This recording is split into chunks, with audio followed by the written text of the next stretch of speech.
नमस्कार, आप सभी का स्वागत है। आज हम देखेंगे कि कैसे दिल्ली यूनिवर्सिटी ने अपना जो एग्जामिनेशन पैटर्न है, जो इवैल्यूएशन पैटर्न है, वो चेंज कर दिया है। जैसा कि आप सभी को पता होगा कि दिल्ली यूनिवर्सिटी ने फाइनली जो एनईपी है, उसको अपने स्ट्रक्चर में पूरी तरह से समाहित कर लिया है, जिसमें हम सब देख रहे हैं कि जो पेपर देने का और इंटरनल में किस तरीके से बदलाव आया है। जैसा कि आप सभी को पता होगा कि जो इससे पहले वाला जो सिस्टम था, जिसमें जो स्टूडेंट्स होते थे फर्स्ट ईयर के, उनको 4 पेपर के आसपास जिसमें से पढ़ना पड़ता था, जिसमें से 2 पेपर क्या होते थे, वो डिसिप्लिन स्पेसिफिक कोर्स होते थे। एक पेपर होता था स्किल एनहांसमेंट कोर्स का और एक पेपर होता था जनरल इलेक्टिव का। ये जो skill enhancement and general elective है, ये क्या है, ये ऑप्शनल होते थे। इसमें आप डिफरेंट डिफरेंट जो सब्जेक्ट्स है वो आपको पेपर ऑफर करेंगे, और जो डिसिप्लिन स्पेसिफिक है वो आपको कंपलसरी के तौर पे आपको पढ़ना ही था। अब जो नया बदलाव आया है वो क्या है कि आप सभी को लगभग लगभग 7 पेपर पढ़ने हैं। 7 पेपर में कैसे है, अब इन्होंने करा क्या है कि अगर कोई भी डिसिप्लिन है जिसको आप पर्टिकुलर पढ़ना चाह रहे हैं, तो उस डिसिप्लिन में मेजर और माइनर इन्होंने बता दिया कि ये जो डिसिप्लिन है, जैसे फॉर एग्जांपल हिंदी, कोई कोई डिसिप्लिन से आ रहा है, किसी को हिंदी में प्रतिष्ठा करनी है, ऑनर्स करना है, तो उसमें से क्या करा है इन्होंने, 2 या 3 पेपर जो मेजर और माइनर जो व्यष्टि और समष्टि के आधार पे 2 पेपर इनको कंपलसरी जिसको कंपलसरी पढ़ने पड़ेंगे। उसके बाद क्या है, एक पेपर उसको जीई का पढ़ना पड़ेगा, जर्नल इलेक्टिव। एक पेपर उसको सैक का पढ़ना पड़ेगा, स्किल एनहांसमेंट कोर्स का। और एक पेपर जो नया इंट्रोड्यूस हुआ है, एक और जो एक अलग स्ट्रक्चर में इंट्रोड्यूस हुआ है पेपर, उसको बोलते हैं वैल्यू एडेड कोर्स। ये वैक का पेपर है, इसको भी पढ़ना पड़ेगा।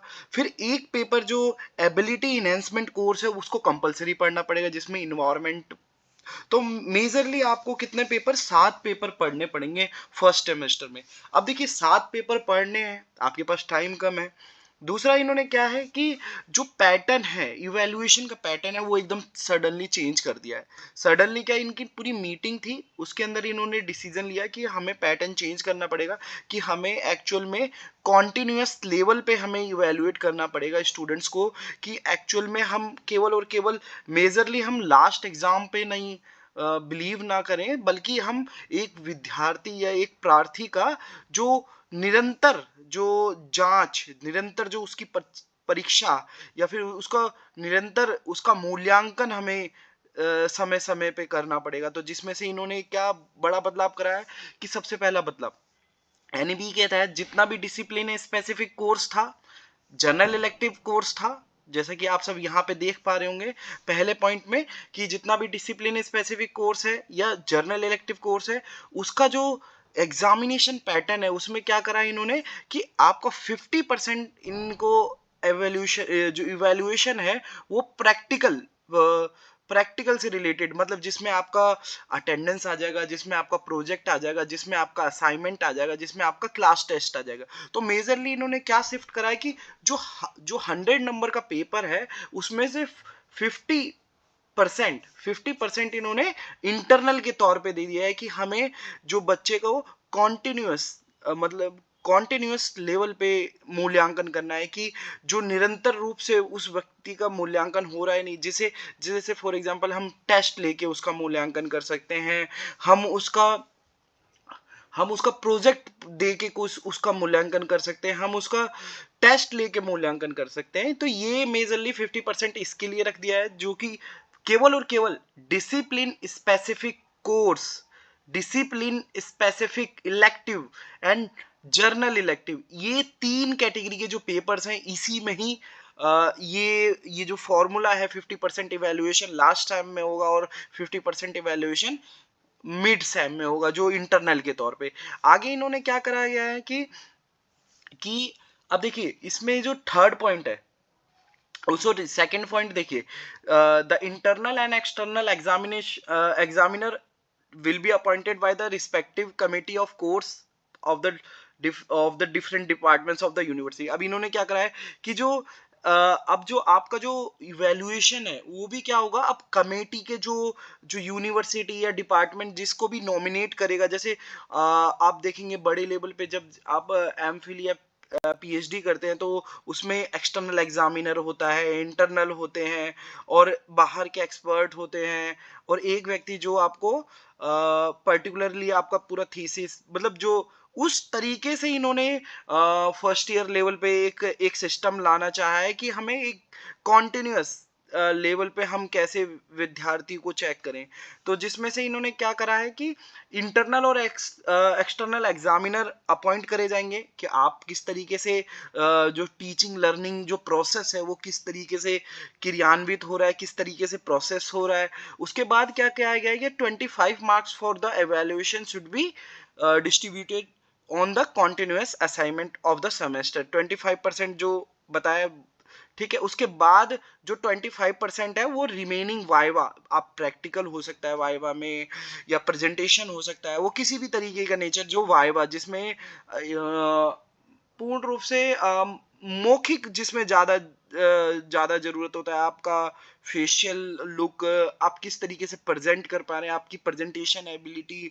तो इन्होंने जो इंटरनल जो 50% का जो है जो कॉन्टिन्यूस इवैल्यूएशन में, जिसमें से आपका 50% टेस्ट या फिर असाइनमेंट हो गया, उसके बाद 25% आपका वाइवा से हो गया।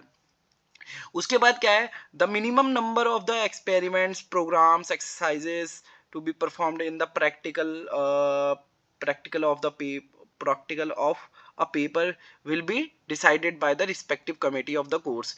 कि इसमें फिर ये है कि जो minimum number of the experiment, किस तरीके से कितने एक्सपेरिमेंट्स होंगे, कितना कोर्सेज में किस तरीके से कौन कौन से प्रोग्राम्स एक्सपेरिमेंट्स होंगे, वो डिपार्टमेंट जो कंसर्न डिपार्टमेंट है वो इसके ऊपर डिसीजन लेगा। उसके बाद the number of experiments, programme, exercises by each student must be recorded on the award list by the internal examiner.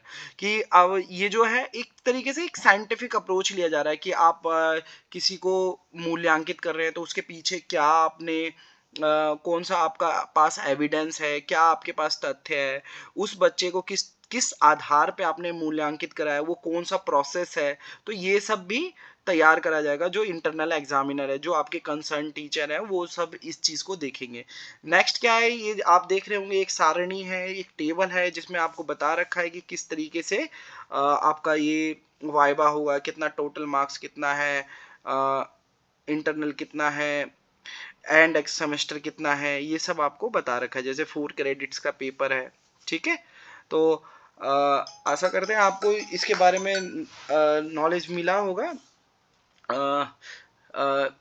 बने रहिए, हम यूनिवर्सिटी से रिलेटेड जो नई इंफॉर्मेशंस है हम आपको ज़रूर आपके सामने प्रस्तुत करेंगे। मगर अब आप देख पा रहे हैं कि जो एग्जामिनेशन पैटर्न है वो एक्चुअल में चेंज हो गया है। अब व्यक्ति का केवल और केवल 3 घंटे में जो वो या तो अच्छा परफॉर्म कर पाए या बुरा परफॉर्म कराए, वो उस क्राइटेरिया से वो निकलना चाह रहा है यूनिवर्सिटी। अब क्या कर रहा है कि व्यक्ति में निरंतर किस तरीके से हम लर्निंग करवा पा रहे हैं या नहीं करवा पा रहे, उस पर ज़्यादा जोर दे रहा है। तो आशा करते हैं ये छोटा सा वीडियो आपको थोड़ा बहुत हेल्प करा होगा आपके क्वेश्चंस को देने में। जैसा कि मेरा नाम देवनम प्रिया है, मैं एक फैकल्टी हूँ दिल्ली यूनिवर्सिटी का, और आप सभी का स्वागत है इस चैनल पे। अगर आपको कंटेंट अच्छा लगे तो please like and subscribe. Bye bye.